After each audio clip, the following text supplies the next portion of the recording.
Hi, my name is Matt McCoy, and today we're going to be talking about King Leonidas. This presentation will cover his early life, his rise to power, the Battle of Thermopylae, his subsequent death, and his legacy in history. Leonidas was born in 540 BC in Sparta. As you can see on the map on the right, Sparta is located relatively central to the Greek peninsula and is a little bit farther south than halfway down. Leonidas was one of 4 boys in his family. His mother had 2 other sons named Doris and Cleombrotus, and he also had an oldest half-brother named Cleomenes. We'll talk about his family lineage in a moment, but things get a little bit complex in his family.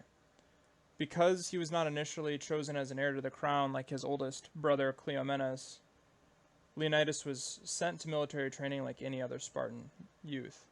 He was not groomed to lead in his country, but he was trained to become a fierce Spartan warrior, and this legacy of starting as a warrior first and a leader later would define him as a leader. Leonidas' family lineage is complex and becomes troublesome at some points. His father, Anaxandrus II, was married like a regular Spartan man, but his wife was unable to conceive children for a long period of time. He refused to divorce her because he said it was not her fault and she should still be within his family. He did decide to marry a second wife. The government supported this because he needed an heir to his throne, but this was much to the dislike of the Spartan people, who thought that it went against their regular norms. He did have a son with his second wife.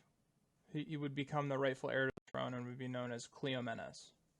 Ironically, shortly after Cleomenes was born, Leonidas' mother, Anaxandrus' first wife, became pregnant and eventually had 3 sons, being Doris, Leonidas, and Cleombrotus.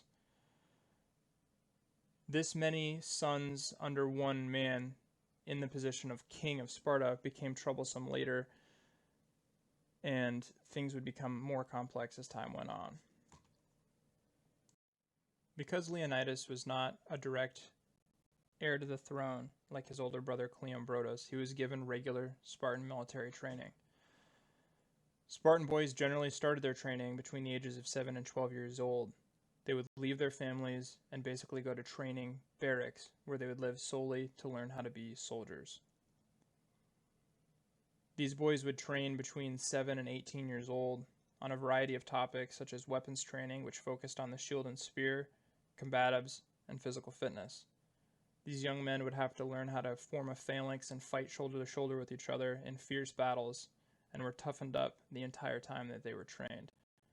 The young men were often starved to harden them, beaten, and forced to fight each other until dark hours of the night. At the age of 18, training would become even more difficult in the anticipation of real military service within Sparta. This period of time, the young men would be known as milirons. At the age of 20, military training would officially conclude, and the men would become full-fledged irons, which were warriors within the Spartan society. During this time period of training between 7 and 20 years old, these young men were actually taught to read and write, and Spartans became known for appreciating the arts. Comedies and things of this nature were very entertaining to them. Leonidas did all of the things that these other Spartan young warriors did and became a powerful soldier in the Spartan military. Spartan soldiers worked as a large unit with interlocked shields in a formation known as a phalanx. This tight group was impenetrable by most infantry troops, and long spears reached out to kill their enemies. The Spartans wore helmets and bracers on the wrist and shins. They also wore armor on their torso, but the primary defense that they relied upon was their shield, which was large and covered most of their upper body.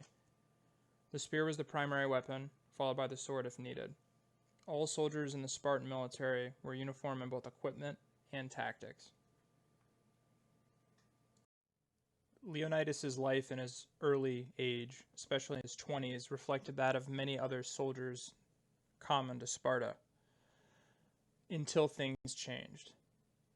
Leonidas excelled as a warrior and a leader amongst his peers, and he served normally during his 20s. He would eventually marry his wife, who was the daughter of Cleomenes, whose name was Gorgo, and would have a son. What is significantly different, though, is at the beginning of his military career, but right when Leonidas' future seemed bright as a soldier, his father died.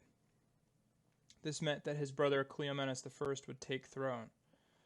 This event would be significant because it would change the course of the political balance in Sparta, and it would ultimately end up with Leonidas becoming a leader himself. He may not have known it at the time, looking forward to soldierdom, but Leonidas' future was about to change. Leonidas did not have a reason to rule while serving as a soldier, but he would be given one due to the failures of his brother. Cleomenes I, shortly after becoming a king, decided that he wanted more power and land on the Greek peninsula. At this point in history, Persia was sweeping through and attacking Greek city-states. A nearby city-state showed weakness to Persia, and Cleomenes I created a plan to overthrow this duly appointed Greek king. Cleomenes I would be caught scheming this plan and forced to flee the city by the people of Sparta. Cleomenes would eventually return and enslaved amongst the Helot slave class. Pleading to one of his captors, Cleomenes I would get a dagger and end up killing himself. His reign subsequently would be over due to his death, and Leonidas would become the rightful heir to the throne. During this period of time, Leonidas' other brother, Dorius, was upset that he wasn't the king in the first place. He ended up traveling throughout Africa and other regions, but would die unrelated in Sicily. With both brothers dead, Leonidas would rise to become the king of Sparta in a quick period of time, without a choice. Leonidas would be involved in a famous battle that would set his legacy forever for a reason. And this reason is because as a king in Sparta, Leonidas was not the only ruler that was in charge. The Spartan government at this time was an oligarchy that had two kings. And what was important about having two kings is one was set for military action. This king would actually go on campaigns and fight with the troops as a forefront leader on the battlefield, while the other king would essentially stay back and rule Sparta as an administrative leader. The two Spartan kings would also be supplemented by 28 elders, which were known as oligoi. Between the 28 elders, or the oligoi, and the two kings, the full group of 30 was known as a gerousia. These men would get in front of a large crowd and speak of proposals and listen for the crowd's reaction. The reaction of the crowd, if overwhelmingly positive about something that could be changed within society, things would be passed. But ultimately, these men were in charge. Also, 5 annually elected overseers known as ephors would check and regulate the system to make sure that the gerousia did not have too much power within society, which is what a picture on the right shows. These elected men were of the free people and were supposed to be a set of checks and balances for the noble men. Leonidas, during this time when he ruled Sparta, co-ruled with King Leotychides. Leotychides would be the king that would stay back while Leonidas would be chosen to go forward and fight the Persians. It's important to understand the political climate during this time to understand why King Leonidas and the Spartan people would do what they did. The Persian Wars were starting to engulf the Greek peninsula, and King Leonidas would ascend a throne during this period of time. King Xerxes was the leader of Persia, and his vision was to basically take the entire Greek peninsula as his own land. King Leonidas would have to lead his people against the Persians in order to make sure that the Greek peninsula was to stay Hellenistic. The power scale during this conflict was definitely on the side of the Persian Empire. King Xerxes amassed a fighting force of nearly 2 million warriors, supposedly 1.7 million fighting men on the battlefield, with over 1,000 warships. Early in the conflict, Greek city-states such as Thessaly and Boeotia became Persian supporters. Out of over 100 Greek city-states, 31 would come together and swear an oath to fight against Persia, and they would also become openly hostile towards Persia supporting Greek city-states. By combining together into a coalition, the Greeks were ready to fight the Persians, but it seemed like there was no way they could succeed. Upon entering the confederation of 31 Greek city-states, Sparta receives a request for assistance against the invading Persian army. Spartans responded to this request by visiting the oracle at Delphi, which was a common practice when dealing with any major events that could have lasting consequences for Spartan society. The oracle said the message on this slide that I've included in the middle, which became a prophecy to the Spartans regarding this upcoming battle. The statement from the oracle was clear: either Sparta would burn to Persia and be lost, or a king of great power would be lost. The Spartans carried this message from the oracle forward. Xerxes had already pushed down into the Greek peninsula by the time Sparta committed to the conflict. Having pushed southwards, he had already overrun 2 regions, which were Macedonia and Thessaly. Xerxes then pushed to Thermopylae, where the Spartans would meet him face to face. Leonidas chose the narrowest part of the pass in hopes to deter wide Persian lines in the use of their well-known cavalry. King Leonidas' fighting force was unusually small. It was just a fraction of what Xerxes brought to bear on the battlefield and consisted of 300 Spartans, 1,000 non-combat helots from Sparta, and 4,000 Peloponnesian fighters of various allegiances. The 300 Spartans selected were the youngest, in their early 20s, the best fighters amongst the bunch, and all had a marrow to their family. Their deaths would not be lost amongst their society. These men would die for Leonidas at will.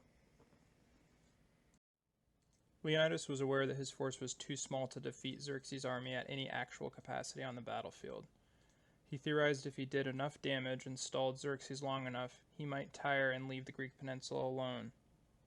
Leonidas knew the Battle of Thermopylae would be a suicide mission if pushed through its completion.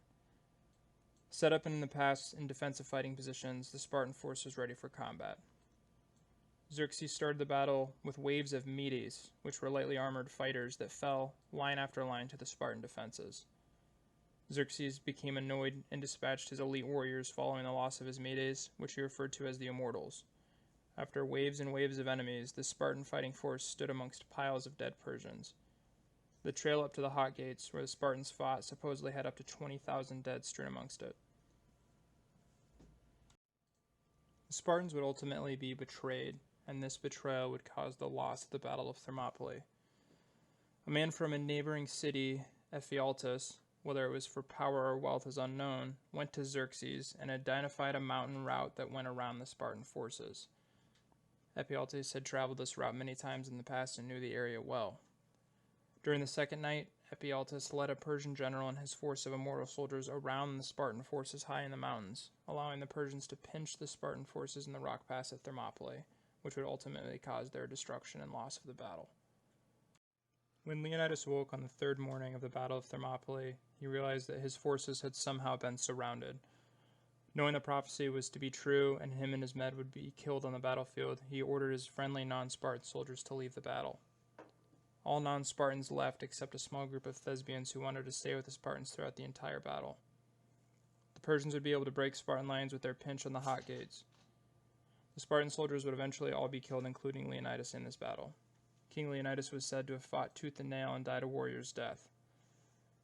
During the end of the battle, the body of Leonidas changed hands 4 times until the Persians finally pulled it away from the Spartan soldiers and put a defensive line around it. The Persians would eventually remove King Leonidas' head as an act of hatred after the battle. The Spartans' military loss at Thermopylae was not an utter loss for the Greek peninsula in general. By fighting and weakening the Persian ground forces, Sparta was able to delay the advancement of Persia to Athens. Athens was able to console with the oracle at Delphi and decoded her message to mean safety and naval power.